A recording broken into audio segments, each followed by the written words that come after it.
Hey guys, it's Layla Preston from 365daysofnoscreens.com, and right now I'm childless. Everyone is at school or being picked up from school, so let's jump on a video and create something spectacular from Canva today. Today I'm going to be creating some memory card games for children, and I'm focusing this on my 2.5-year-old who is just cracked the colours and not quite getting the alphabet yet, which is fine, she's very young, but we're going to give her a helping hand and we're going to create an alphabet memory card game. Please, if you have any suggestions as we go through the video about certain things that I do on Canva, maybe some of the Canva pros out there figure out a much easier or a better way of doing something, please feel free to fire a comment below, because I'm always learning from you guys too. Okay, so let's get started. What we're going to do today is a memory card game, as I said. So we're going to create the letters of the alphabet. So there'll be 26 card games, and then we're going to pair them with another 26 cards, because we're going to do matching alphabet capital letters and then pair it with their small caps forms. And this is going to be something that you can download and print and laminate and have fun at home. Okay, so let's get started. So I'm thinking probably the most effective way of doing the card games is a document, but I think we want to do it landscape. So we're going to go in. So this is the Canva user face. For those of you who don't know anything about Canva, Canva is a free tool that allows anyone to design anything, literally anything. Here are all my designs, designed flyers, posters, call to action buttons on my website, calendars, anything. You can design anything. Your imagination is your only limit. And I don't know if you know anything about 365 Days of No Screens. There is a maths activity book that I've created purely on Canva. You can even do happy birthday cards, anything you want. You can put it on Canva, and you really don't need that much of a skill set. Like the Canva basic version, which is totally free, you can just get started. I'll show you how basic it can get. But if you have the Canva Pro, then you have extra things like a brand kit. So if you're a business or anything that involves any kind of marketing or advertising, the brand kit is amazing. You can create your own font style and logo, brand colors and styles or whatever, and then you've got everything in one place, and then you can add people who can control or edit some of the designs that you do. You can create logos. I mean, honestly, the world is your oyster. There is so much you can do on Canva. It's my favorite tool. I started with no design experience whatsoever, and I've just over the years gotten so much better. These are all designed by me. Everything's all designed by me here. If I'd have showed you what it looks like at the very beginning, I mean, my stuff wasn't great. So I've even designed a dot-to-dot colouring book on Canva. Okay, so let's move swiftly on. So what we're going to do is we're going to create an A4. We're going to go with an A4 landscape. I think that's probably more effective. So document A4 landscape. And the reason why we're going landscapes, we want to fit as many squares onto the landscape as possible. We've got some templates. Don't really need any templates. We're just going to create some box memory cards, square memory cards. So, this is the last one I did. You can check the video. I'll share a link with the video of the word search. This is what we did in the last video. Okay, so we want to create 26 squares with their backs. We want to do uniform patterns at the back just to make the memory card game a little bit more challenging. Everything at the back needs to be exactly the same. So that's 26, 52 times 2. So that's going to be 104 squares. That's a lot. So how many would we want to fit on here? We want to fit 13 by 13, I think might work. So here on the user face, you've got some templates that you can use to populate your document. We're just going for a blank document, so let's close this. But you've also got elements. So this is where we're going to get all our pieces from to create the memory card. So the square, the letters, and everything. If you've got little shapes, if you want to do colors, whatever, these are where the elements come in. So you've got recently used, which is what I've used in the last project, shapes, graphics. You can even use an AI image generator, which sort of, if you ask them like 5 to 7 keywords, they can create something for you. I've not really used that, to be honest. I sort of tend to have an idea in my head and just use whatever I have going on and then just see what happens, really. I kind of wing it. And this is the text box.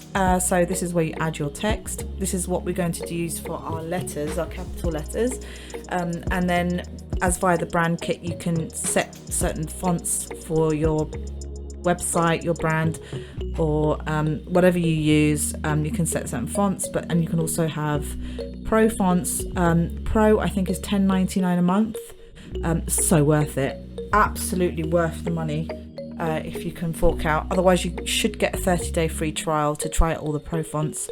If you use a template which has a pro font which has a crown on it like this, it is $1 per element. But if you're a Canva Pro subscriber, everything on here is free. So it's worth sort of thinking how many times you use Canva. Is it worth the $10.99 a month? In my opinion, yes, absolutely, because I create so much. But the great thing about sharing a template, which I will do in the box below and on my website, fonts will come free. So whatever is in that template, the fonts will be free. So let's get started. So we want to create an element we want to create a square element, don't we? We want to create what's called a rectangle tool. See, rectangle tools are, which you can also mold to create a square. So if I press the R button, you should get a square. And this is already pre-colored. Let's change that color to no color. And then what you can do is click on this shape and you can add a border. So we want to create 6. Remember, this is an A4 document. Okay, so A4 document is actually going to be this big. So the squares are going to be this big, which is actually quite a good size, I think, for a memory card game. We might want to make it a little bit bigger, actually. If we make it a bit bigger, then actually we will look like this in real life, which is it's quite big, actually. I think those card games are quite big. So let's make it maybe 5 by 5. Let's leave it at that. That's fine. Okay, so we want to create 26 of these. So don't forget, we will be printing these out. So these will be one-sided. So let's create our squares first. So we've got 1, 2, leave some space because we're going to be printing them out. 3. Let's see if we can fit 4 in here. That will help. To fit 4 in here. Perfect. Okay, and then we'll just duplicate that and make so it looks like we can possibly fit 12 on one. Well, that's really tight. So let's move this up even further. Right, so now what we do, as you can see, I clicked on this square to duplicate these squares and pop them in. Now what we're going to do is go up to the same shape, but this is for the whole page, and we're going to duplicate the page, and then we'll have 2 pages, see? And that's 1, 2, 3, 4, 5, 6, 7, 8, 9. And don't forget, you will have the template for this. Okay, so all you'll need to do really is print them out, but if you wanted to make your own, this is how you do it. Okay, so now what we're going to do is populate the letters. So you can choose funky letters, but really for kids who are young, we want to make it as clear as possible. So we're just going to click on add text box. I found this under text, and then purple button, add text box, and then the text box will populate. Now we want to do caps lock and A, and then this little circle here, if it's a diagonal cursor that comes up, you can drag this to make it bigger. Okay, and I think that's actually a perfect size. Let's keep it black so that it's easy. And then we're just going to copy and paste and then make that B. Is this in the middle though? I feel like it's not in the middle. Then then copy and duplicate again. Make that C. What's magic right? Continue writing.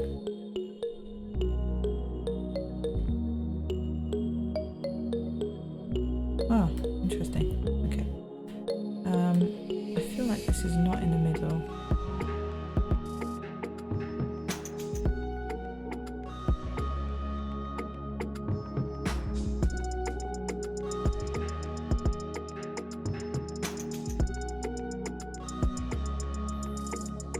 We're going to do the small letter versions because that's what we're going to match with. So we're just going to do Control A. I just clicked on the letter A and then press Control C and then Control V so that I could put this in here and make that a small letter.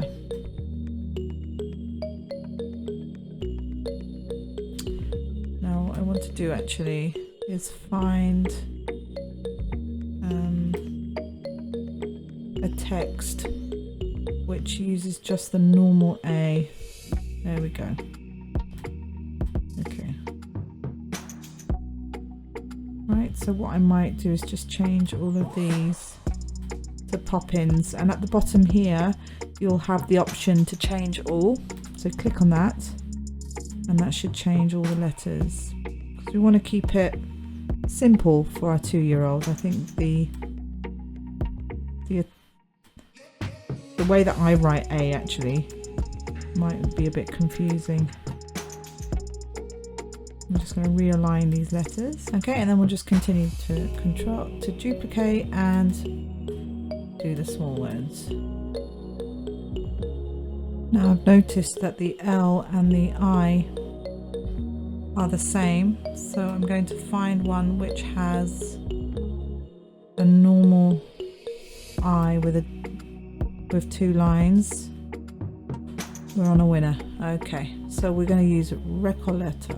Pop a comment below in the box if you know of any other fonts that have the I with the lines on the top and bottom and the normal A. I say normal A, I actually write in the other A. Okay, we'll just continue. Well, that certainly doesn't look like a V. So back to the font drawing board. So I had to change the letters because the I needed a serif I, which means the horizontal lines on top and bottom, and to just make it easier to distinguish in the memory card game from the L, which you will see in a minute, which looks like this. And I needed the sans serif, so not the serif, so that I could get a single story A, which means the round circle rather than the 2-story, which is the way I actually write my A's, just to make it easier for our preschoolers and our toddlers, because there's many different ways of writing it, but I think at school they'll have it this way, so it just makes it easier for them. Now what we will do is we will create the background. So we need 52 background squares. So let's find a background. Let's go to elements and let's pick a nice letter background. Anything really, doesn't matter. This is quite cute, and we can pop this in here, but there is another way of doing this which makes it just a bit better, is to use a grid or a frame, and what that does is that it makes sure that the image snaps to the right position, and then you just put that to the back, and then what you get is this. See? So what I will do is, let's just put that to the back again and make this, let's zoom in, make sure we're fully aligned. There we go. And then click to, so we've done that. Now click the frame, and then we click position, and we want to put this frame at the back so that the border can be seen. And now what we're going to do is we're going to delete these and actually copy this. So the right of the document on a blank space, hold your mouse button and drag across, and this is just so that you can copy. You've selected both the frame and the border, and group that together. So now it's grouped as it's now one element. And then what we're going to do is we're going to Control C and Control V, and then we're just going to, we've got this. What we're going to do now is we're going to get our background. So let's find one that's not background, that's not transparent. We can do photos and make something really cool. Oh, this is cool. Something that the kids will really enjoy. Let's put kids. So we've got something a little bit more funky. This is great. Maybe this one. Whatever catches your eye. I think for a game, we want to have something really interesting. So let's go for, I quite like this. This is cute. Let's see, letters. Let's do alphabet. Background. Graphics wise, there we go, that's much better. This is great. Let's go with this. What we've done is we position the frame at the back, so that's why it's not picking it up. So let's put the frame back to the front, and let's ungroup it first, and then to the back, and then that should copy it. Great. And now what we want to do is put it back to the back. There we go. So now what we're going to do is, again, we're going to duplicate. So we've got a few spare, but it doesn't matter. Okay, and now we've got your memory card game all ready. So let's go back and have a look at the letters, make sure they're properly aligned. I'm happy with that, even if it's not perfect, I don't care. Just want to make it a little bit better than, if it's glaringly obvious, if it's right at the bottom, then you want to change it. Okay, so now we just come up to this text box up here, and we're going to call it the alphabet memory game. I'm going to have a template for you ready in the box below. And we're going to download, you can download that as a PNG, and you can have it with the choice of a transparent background, or you can have it PDF standard or PDF print, whatever's easier for you. I'm going to be printing this out, so I'm going to go with PDF prints. Not really had any layers on it, so there's no point in, you can flatten the PDF, it won't make a difference. We're going to be printing this out, so let's use the CMYK, and then we'll just download this. Okay, and here is your memory card game, all ready for printing. So let's move on to the next stage, which is printing this out and laminating it, and then cutting it and then laminating it, and then we can play. So all the links that you need will be in the box below, and if you have any questions about this part of the process, then please share in the comments below, and like this video if you want to see more like this. Thumbs up if you like these kind of things, subscribe to the channel, hit the notification bell so that you can be updated with more of these kind of videos. And if you have any suggestions or any questions or any ideas of what you'd like me to create next, just pop them all in a box below. All right, great. Thank you for sticking around, and I'll see you next time.